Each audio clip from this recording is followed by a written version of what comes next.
Kalimpong hydro power लिमिटेडले सर्वसाधारणको लागि बिक्री खुला गरेको आइपिओ को चाहिँ बाँडफाँड कहिलेसम्म हुनेछ, कतिजनाले आवेदन दिनुभएको थियो, कतिजनाले प्राप्त गर्नुहुनेछ, नेटवर्क कति रहेको छ, अर्निङ पर सेयर कति रहेको छ, अनि यसको पहिलो कारोबार मूल्य कति रहनेवाला छ, बाँडफाँड कहिले हुने कुरा छ त आउनुहोस् आजको भिडियोमा सम्पूर्ण चर्चा गरौँ भने हजुरहरूलाई स्वागत छ पैसाको बारेकी युट्युब च्यानलमा, जहाँ हर पल हर समय आइपिओ या फिओ फाइनान्स र सेयर मार्केटसँग सम्बन्धित ताजा र महत्त्वपूर्ण अपडेटहरू छोटो मिठो लिएर आइरहेकी हुन्छौँ।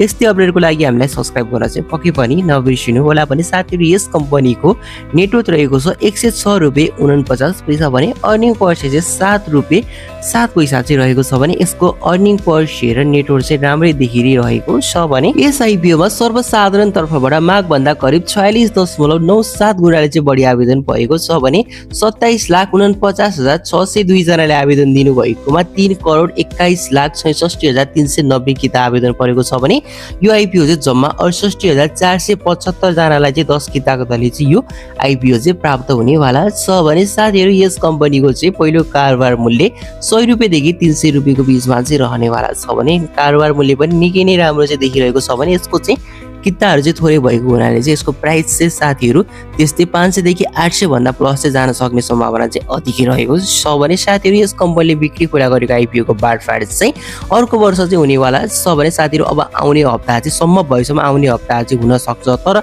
आउने हप्ता चाहिँ धेरै बिदा छ, आइतबार पनि यसै बिदा छ, नयाँ वर्ष पनि बिदा भएको हुनाले चाहिँ साथीहरु त्यो भन्दा अर्को हप्ता पनि पुग्न सक्ने सम्भावना चाहिँ रहेको छ। यदि सम्भव भए चाहिँ आउँदो हप्ता हुने कुरा रहेको छ, काम सम्पन्न भए, यदि भएन भने त्योभन्दा अर्को हप्ता पनि पुग्न सक्ने सम्भावना चाहिँ रहेको छ। भने केही दिन चाहिँ धैर्य धारण गर्नु होला, पक्कै पनि प्रतीक्षाको फल मिठो नै हुनेवाला छ।